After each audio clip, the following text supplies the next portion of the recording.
Mark Ross-Smith, please come to the stage. Now he is going to talk us about the status and how status delivers new revenue streams. So, welcome, Mark, and over to you.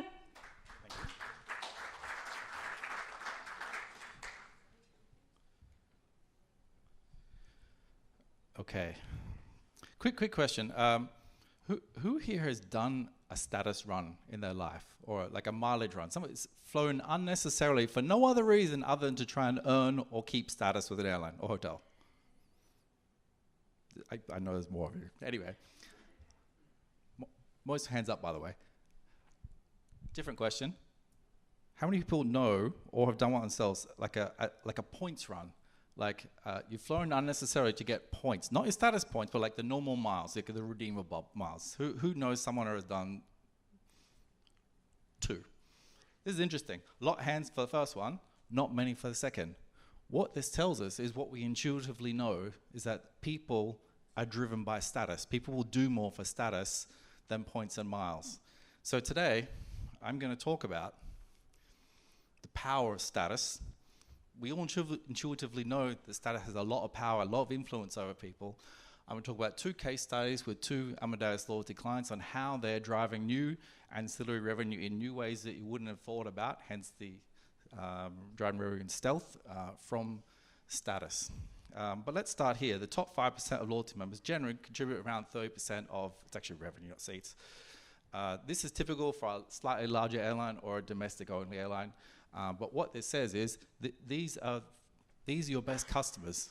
These people spend more, they spend more frequently, they spend what we call the right type of money, is in high yield tickets. They tend to book close into the departure window versus other people. They tend to book business first class. They want to spend, they're great customers. You want more of them. Like I said, they book direct. There's also a big correlation between people who have status in most countries and co-brand credit cards. In fact, we surveyed a few 100,000 members, about 50,000 responded, and these are some of the interesting numbers we got. About 85% have co-brand credit. This is globally, by the way. This is not in any particular region. 37% fly business class most of the time. Almost half spend more than $10,000 a year on flights. This is the top 5% of global commercial travelers that don't fly private. Keep that in mind. Interestingly, 52% said if they were downgraded in status for whatever reason, even if it's their own fault, said they would think about flying another airline, of which 35% said they would fly another airline, they would ditch their other airline. Generally, when people get downgraded, there's a window where they get downgraded. It's their own fault flying, because they could have done a status run. They get downgraded, and there's a window where they're a bit upset with the airline. They're like, I'll show them. I won't fly them for this set period. And maybe they try someone else. This is the window that airlines capture people on status match. This is the most lucrative window. Bit about status holders. Very powerful. At an airport, if there's 2 lines, there's a premium security line and a non-premium security line. The premium line will move faster because these people just know how to go through the airport. They know the ins and outs of everything, so that they just get it. There's less friction in the whole passenger experience from check-in to boarding the airplane. They tend to know what they want when they get on board. They can tell the cabin crew their meal quite fast compared to other people. These people spend more, they're less price sensitive, tend to book direct. We spoke about that already. They're really good customers in that sense. And these people, interesting, they're willing to pay for stuff. They want to, we were talking about merchandising earlier. These people don't buy seat selection, extra bags. Generally, it's free with their status. They've got no interest in that. So sell them something else. They're willing, we know, I'm going to show you these case studies, they're willing to pay for other stuff and status products. That is their number one driver. They want to spend money. They got lots of money. Let's sell them stuff. More interestingly, here on the right is, from our experience, status has about double the impact on the airline revenue that selling points and miles does. So think how much money you're making from credit cards, bank transfers, from that. Double that, and that's about the power of status on the total airline revenue. So why are we talking about status? Quick 3-second slide here. We work with about 15 brands, deliver status in products. We're known for Status Match. I'm going to talk about a case study in a second with that. Driven about $1.5 billion in new customer value for our clients in the last 4 years alone. 2 case studies today, both Amadeus clients. Talk about Royal Jordanian, who are here today. Hello. So a bit of background on Status Match in general. Status Match as a concept is not a new idea. It's been around for about 40 years. The first Status Match we know was done in 1986. Gentleman sent a fax into American Airlines. Said he flew United Airlines a lot and wanted some perks. We figured that's the first Status Match. Today is about 20 million status holders globally. This is all airlines. There's about 5 times that if you include hotels. These people obviously much more valuable than your average customer. And they're actually they're difficult to reach as well. They're business owners, they're business travelers. They don't check email all the time. And you know, when you send them an email and say, earn 100 bonus points when you stay at Hilton next week, they don't open that kind of stuff. But they do open status emails. Getting to Status Match, there's everything you think you know about what Status Match is, throw it away, because everything changed 5 years ago. There's the old way of doing it, and then what we call the new way of doing it. The old way is very resource intensive. A lot of airlines that are still managing it internally say that it can take 4 to 6 weeks to upgrade someone. Even you say it's 3-4 days to upgrade someone, it's too long. You've lost them. The revenue sort of just drops off at that point. So speed is key. Hard to control volumes, hard to control the fraud, or what we call illegitimate matches, which has a direct and very real economic impact to you and your alliance partners. I'll talk about in a second. And kind of the new way of doing it is all about speed, efficiency, outsourcing the resource, and you know, all the things the airline you really shouldn't need to worry about. And that's what the platform delivers. And I'm going to talk about Royal Jordanian here. So their goal with Status Match is they were running Status Match internally, like most airlines have in the past. They were constantly facing a lot of challenges. A few of those challenges are fraud or illegitimate matches, especially, there's a lot coming out of China, very illegitimate and hard to control. Fraud means, it's things like people photoshopping their screenshot. There's a lot of that. That represents about 20% of the fraud. The rest of it is what we call very illegitimate. Very crafty ways people do it, where they can show you something that is a very real status. They can show you a flight history. It's very, very real. But the way they got that, very illegitimate. And so we help eliminate that effectively. So that way you only get the highest quality customers into the airline. So RJ had a big problem with this. They were looking for some sort of solution to help their corporate sales teams in non-core markets. And of course, they want to make some money out of this as well. So we put something together that solved all of these challenges for them. We had a model that worked for them where there was no cost to be on the Status Match platform. In fact, it worked in reverse. We actually pay them to be on the platform. So they get paid to acquire customers. Mind blown, yeah? When they launched the Status Match, actually, I'll get to the next slide. More interesting numbers. Launched in 23 countries. Interestingly, not matching customers in Jordan. They were looking for new customers in other markets where they're typically not the number 1, number 2, maybe not top 3 sort of carriers. At that point, you're sort of the underdog. You're trying to get more customers into your brand. Launched in 23 countries. I think it was the end of last year. Yeah, end of last year is launch, yeah. And things are reversed. There was a paid application fee, so no free Status Matches anymore. Customers pay between $4,900 $4,900 to apply. 12 months of status straight off the bat. Having a fee there is great. It means it eliminates the need for a challenge. I can talk about that later. Some of the results we're seeing so far, 95% of people that did a match were new customers to the airline. Keep in mind, I'm focusing on people that were not in their home market. So this is great stats for them. 25% of those people flew within the first 90 days. This is also interesting because this would be at least a medium haul flight for these people. This is not a short 1-hour domestic type hop. 15% of them booked in business class. This is 3 times the typical average you would see from a status holder. So what this represents is the right type of revenue. The right type of revenue from a new market, entirely incremental to the airline, and premium revenue as well, that they otherwise wouldn't get. Obviously, They eliminated all the fraud as part of that.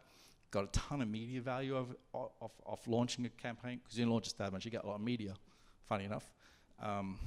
There's a halo effect when you get media, in that people see it, even if they don't have status, suddenly they're seeing Royal Jordanian, and there's this halo effect where they see the brand, they go, I don't have status, but I never thought about them. Let's just check out the website, get a few bookings from that, even people that don't have status. A lot of media reach, 183 million people. And RJ's offer is boosted by our affiliate network. So we have affiliate program we run with all the major media bloggers all around the world, and that helps drive traffic to the site well beyond what airlines can do themselves.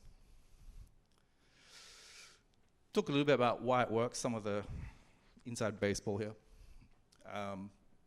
Customers paying an application fee. This has, I think all your minds are thinking this has a lot of benefits. Obviously there's a revenue share model there, so they can make money directly out of application fees. Getting paid to acquire customers. We eliminate chain matching. So someone that they have status over here, they use it to get status here. They get blocked at this point. They can't use this to get anything else over here, as long as it's in our network. So it kind of stops that perpetual chain matching where people just keep around forever and never actually fly to keep the status. I'm looking at you. Yeah, and obviously when RJ outsourced it all, there was an immediate sort of cost saving. They didn't have to manage all this stuff internally. No more emails, no looking at screenshots, wondering if John is really a platinum member with over here. It's all managed, so they don't need to worry about it. I think probably the biggest job they have to do is send us an invoice. So easy money, yeah? We call it revenue by stealth. So a lot of folks can't really see on the surface what's happening, but there's a lot of direct and indirect revenue for Royal Jordanian off the back of it. I'll just quickly also mention that there's low and no integration with Status Match and the Amadeus loyalty platforms. And so that makes it very easy to sort of leverage the existing platform that they have to run these types of things. Second case that I get today is Royal Maroc. Again, another Amadeus customer. Royal Maroc last year ran an open innovation event in Fez in Morocco that we participated in as a loyalty company. They were looking for new products. Loyalty is looking for something new that no one else has done, something that made money, something that was really good for customers, really simple. Pretty much wanted the perfect product, yeah, and free. So we had this great idea of a status subscription product. And that it works something like this. Customers would pay a quarterly fee. In this case, it worked out either 99 or 199 euro quarterly fee. And for that, every flight that you took on Royal Maroc metal in that time would earn double or triple status miles. So not normal miles, status miles.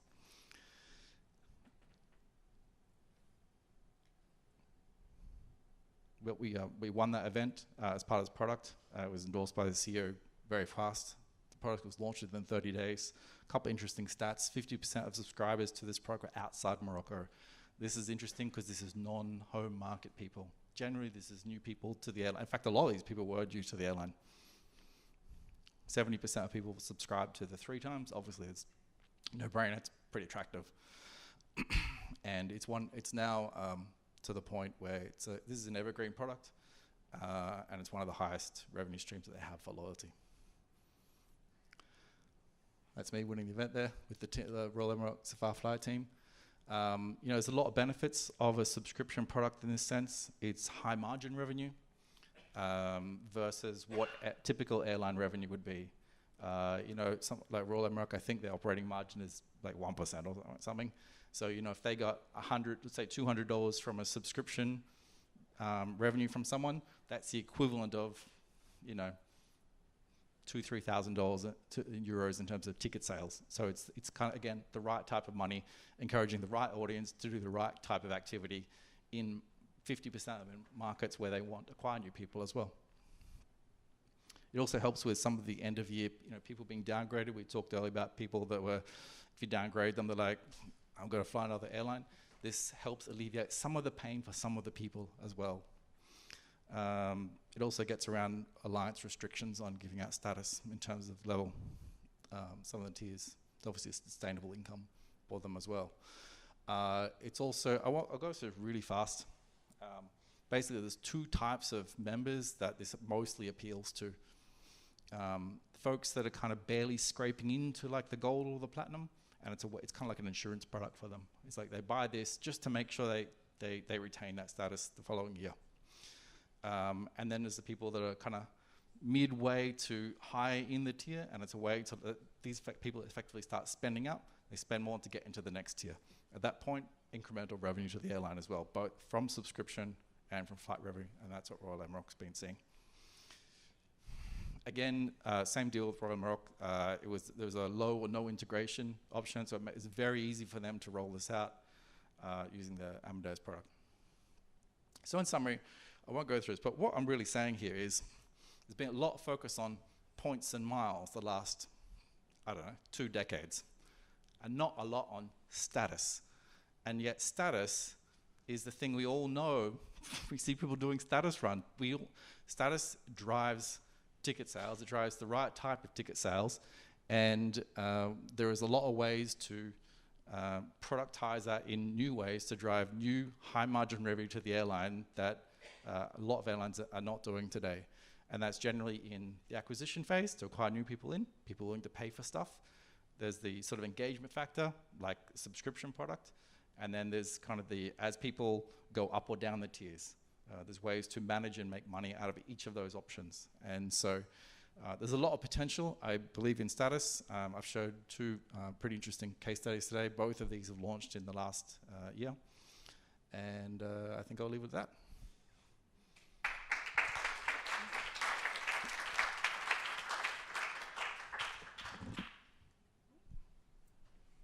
Thank you, Mark. Any questions for Mark? Yes, Pedro.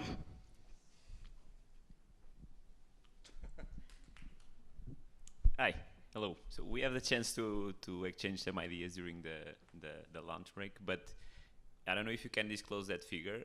Typically, what is the percentage of renewal for the tiers after 1 year that the people subscribe for the status match? So the number of people after the first year percentage that would members retain it? that will retain the tier, because I'm assuming that after 1 year, I mean, they will be evaluated as a normal, regular customer. So do you have the percentage? Yeah, I can give you one number. This is going to depend on a few things. It's going to depend on where the person is based, how far away from the home market. You know, if they're a 12-hour flight away from your home country, obviously there's more challenges in those people retaining status, yeah? How easy you make it for these people to retain status. You could sell them stuff. And the number I will give you is an aviation festival in Singapore. Someone from Emirates who we work with said that 66% of people that did the match requalified the following year using our platform. From perspective, that's way higher than you would normally expect. Yeah, thanks, Mark. But I'm now fully confused. Shall we tell our people, our frequent flyers, to fly more or to be sustainable and fly less? I give you 2 answers. First answer is, if they don't fly more, what happens to the industry? If they don't at least fly what they're flying now, what happens to the industry? Because they represent 30% of revenue airlines. If you go taking out 30% of airline revenue, your guess is as good as mine what happens to the industry, yeah? So we keep that in mind as well. Second thing is, you know, if people are, in the case for Royal Maroc, is a subscription product, it's accelerating the status zone, which means in theory, some people need to do less flights. So it's basically, you could pay your way to status, you still gotta fly. You take other actions and you can pay some money. Yeah, ultimately, at the end of the day, airline just wants to sell seats or make money. They're a business, yeah? So if people are willing to pay and contribute towards that, in some ways you could argue that this is a good thing for sustainability because it's encouraging people to, you know, I want to keep my status, I'm going to fly less, I'm happy to pay a few bucks over here to make that happen.